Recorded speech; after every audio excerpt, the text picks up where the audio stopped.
Hello and welcome back. This is Coolidge, and it's still November 11th, uh, and I haven't done anything.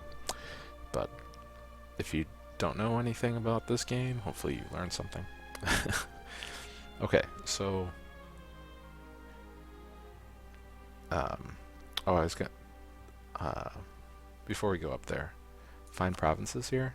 This is quite useful. Um, I usually just use F. And so I can type in, Madrid, or I can type in, is it not? Isn't it Paris? Oh yeah, it's Ile-de-France. Well, screw that. I'm not typing that. So it's the capital of Austria. So it just goes directly to those provinces, which is nice to be able to figure out where things are. Triggered modifiers. So this explains if you'll get various different things.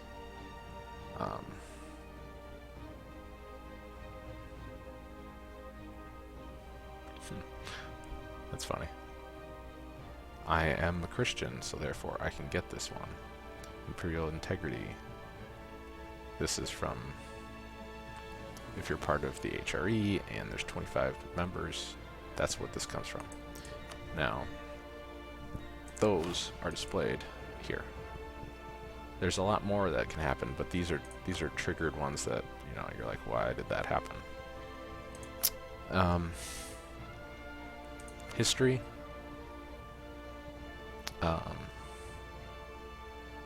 On January the 1st, 1402, the infidels of the Canaries embraced the one true faith.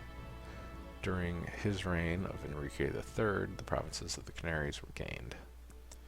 In 1406, the unsuccessful crusade for Granada lasted 4 years. It kind of automatically adds things, and some of those things are weird to read. Ledger is very useful. This is going to tell me things like under military, which is down here. I'm always looking at the military one. I can see, Castile here. We got 21,000 men and 17,000 manpower. Force limits. Basically, the more you can have more troops. And we'll get into that when we get up here. But there's a lot of other different things you can see here. You can see I have a casus belli against Granada as a reconquest. And the reason is because all of these are considered core to my country. So I have a CB to attack Granada. Okay. Oh, there's also the papacy here.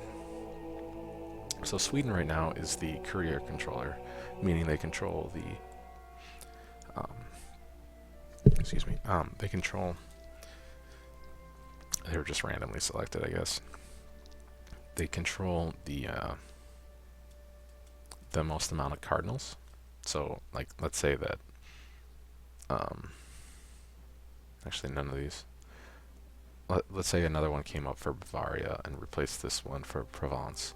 Then Bavaria would be the courier controller. Pretty simple. You get papal influence. You can keep up to 5 years worth of it. So mine goes up by 11 a year, so I can keep up to 55 basically. There's different things that add to it, buildings, stuff like that. And then this is the most annoying interface, you just click this to spend points, and you'll see me do that later. The courier controller can call for a crusade, and they can excommunicate people. I've excommunicated a few people, and calling for a crusade is kind of nice. It gives you a crusade if you are at war with a particular country. That crusade has been called upon, you get a bunch of nice boosts to like your morale and everything. I like calling them against the Ottomans. The crusades last for like 20 years or something. What it doesn't do, and what it should do, is give like all Catholics a CB against the Ottomans, or something like that, so that, you know, all it does is give Catholics that border that country a CB. So let's pretend that was like Serbia is Catholic, they would then get a CB against the Ottomans. But that's it. Not Hungary, not Austria. It's kind of stupid in that regard, and they should fix it. But anyway, why don't we move up here? So there's these drop downs, and the first drop down is telling me that I can have advisors. And you can see these monarch points right here. This is my king. He gives me 1, 1, 2, and I have 4, 4, and 5. It's because as a Western nation, my base is 3. I get 3 per month, and then the king can impact that. Now, I have a wonderful heir who is 0, 0, 0. Like England has the same problem right at the beginning of the game. And so I'm going to need to make sure that I have a lot of monarch points. That's every month that they go up. And these points are used for tons of things. So we'll get back to that. So we can see I can change my government type. Well, if I increase technology, I can change my government type to different types here. But right now, I have an increase to manpower and increased income from vassals as a feudal monarchy.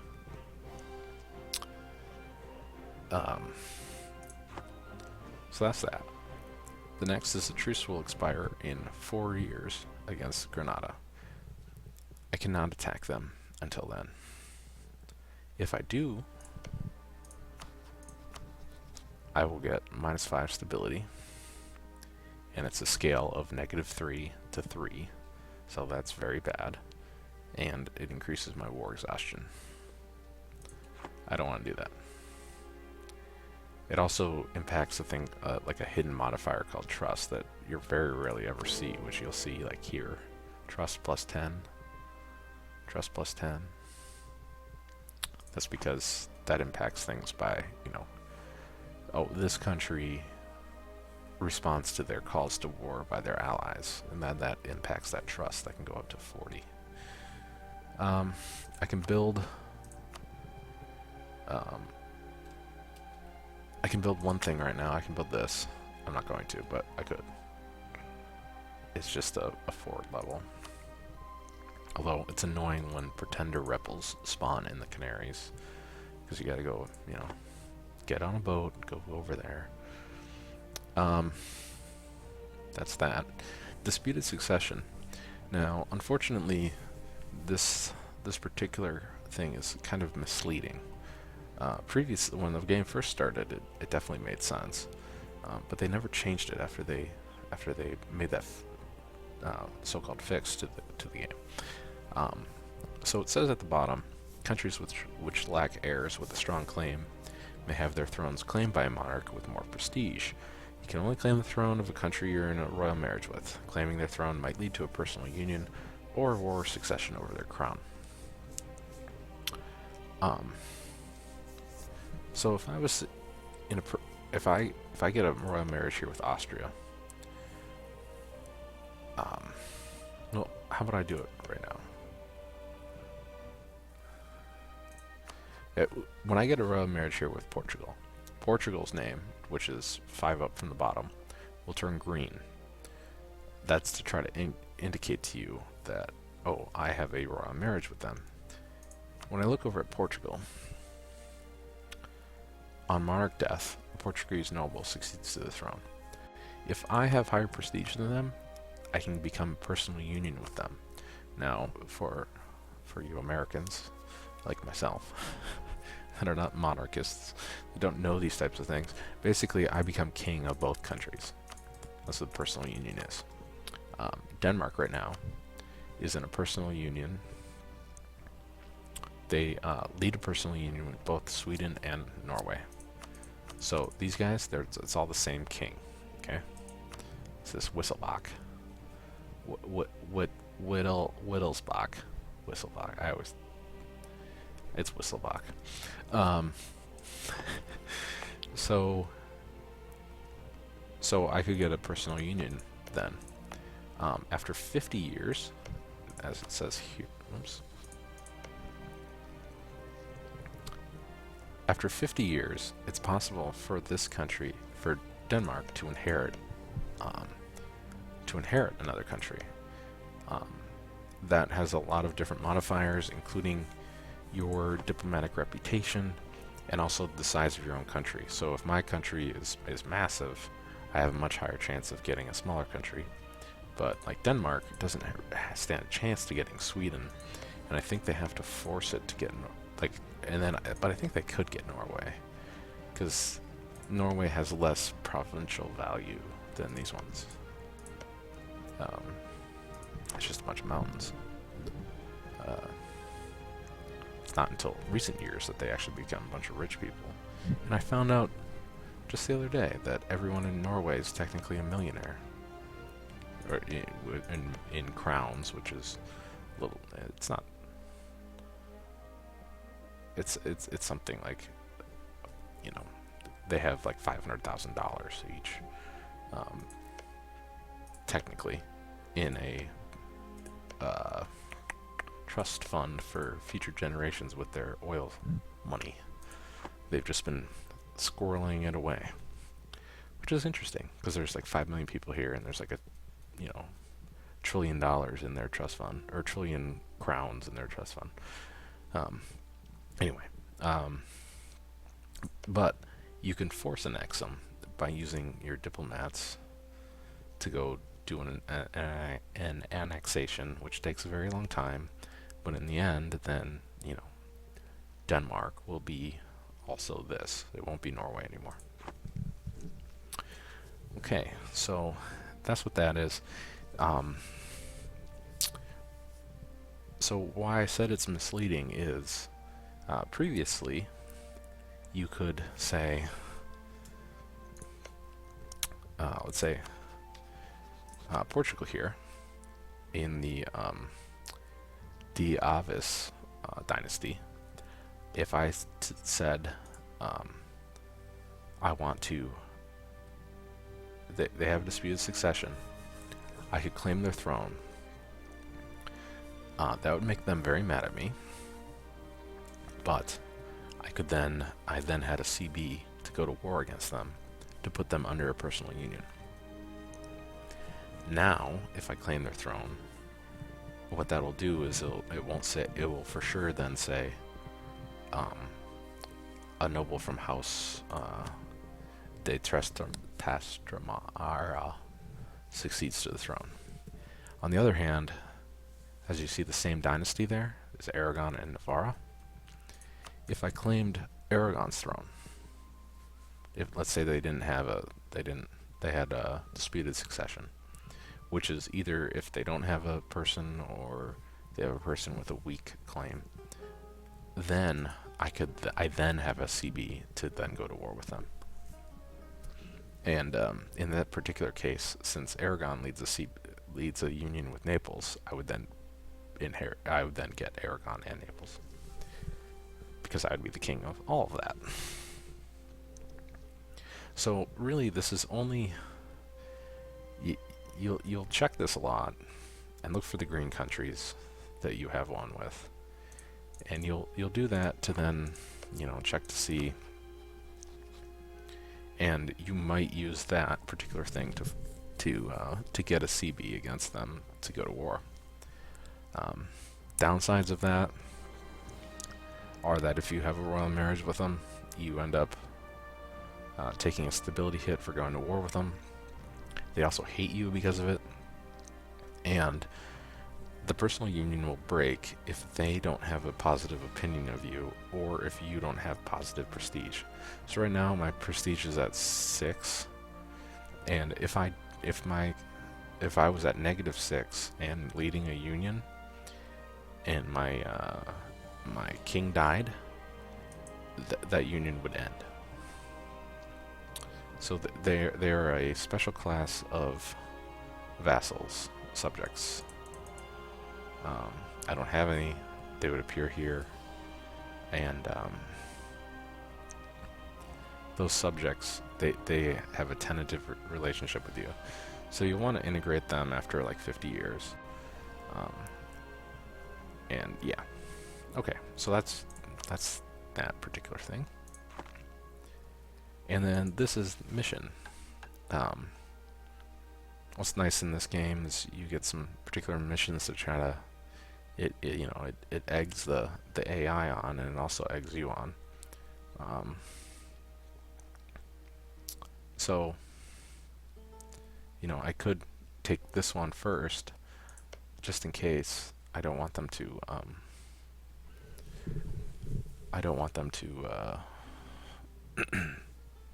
what's it called?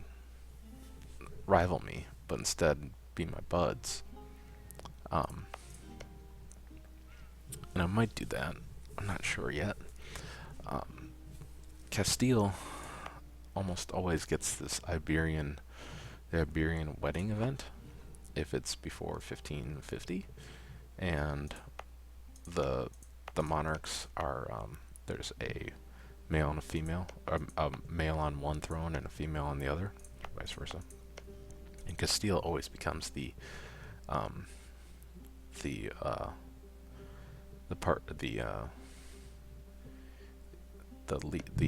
senior partner in the union.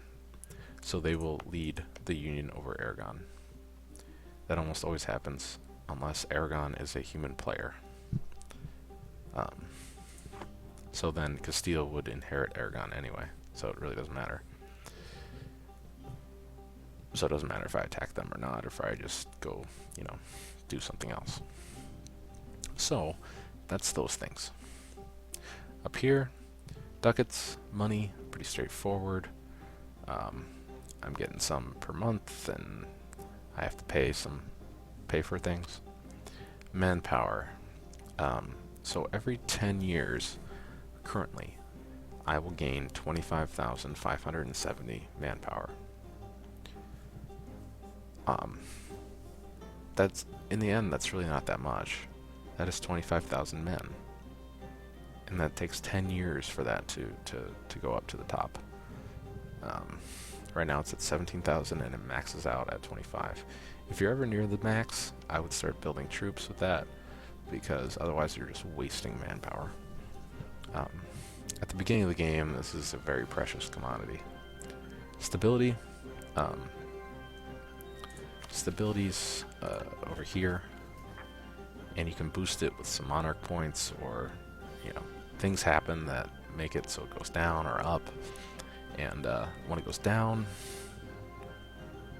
well, when you're at 0, it tells you what happens either way.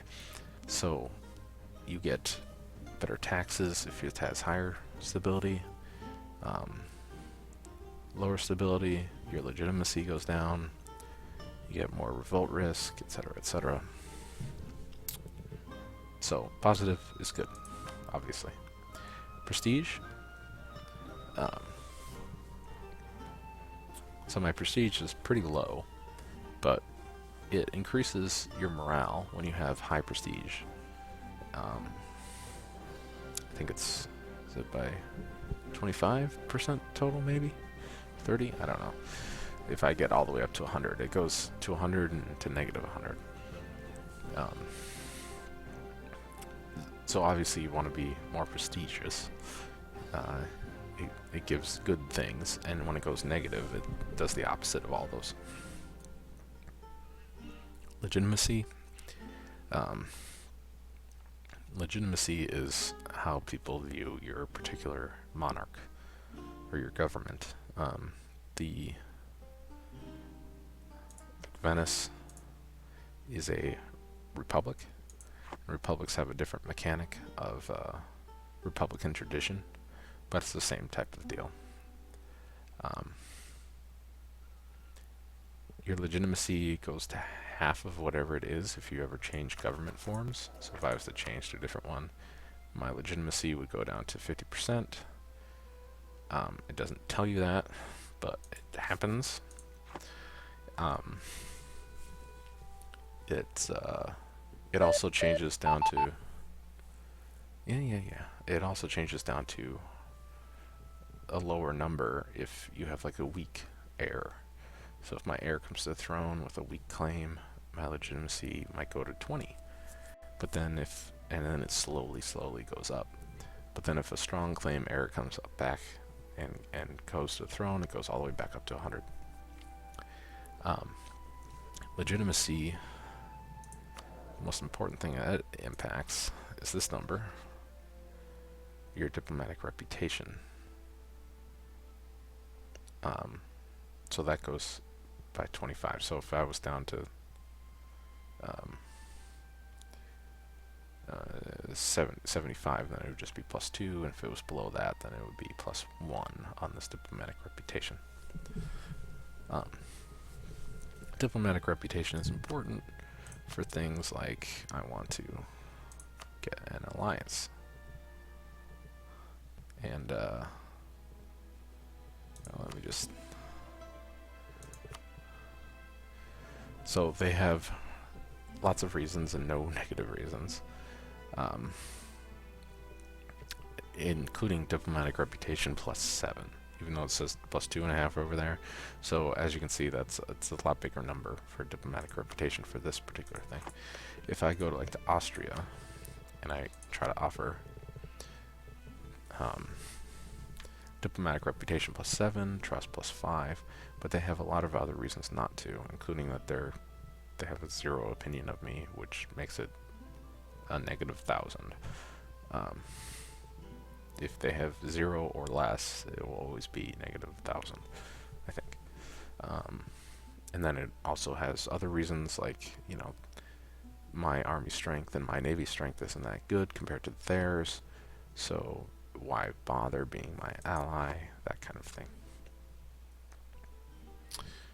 So that's all that. This is just telling me I have merchants, colonists, missionaries, and diplomats, and they all are up here. I have 0 out of 2 available for merchants. They usually just do their thing. Sometimes they get kicked out of a place and you have to put them back. They just kind of just do their thing the whole game. Colonists, I don't have any right now, but it's like a resource that I send a colonist here and he goes colonizing until he's done, and then I can send him somewhere else. I can have multiple colonies at one time with one colonist, but it increases the cost of having multiple colonies if you don't have the amount of colonists working each one. Diplomats, these are the guys that you're going to be using all the time. You're going to want to be sending them doing all sorts of stuff. You don't want them being free, ever. And then missionaries, they're either you either need them or you don't. Like you don't need them at all, or you need, like, 10 of them, because heretics just popped up. But I'm gonna take a break right here, and then when we come back, we'll actually get into this whole thing. So thanks for watching.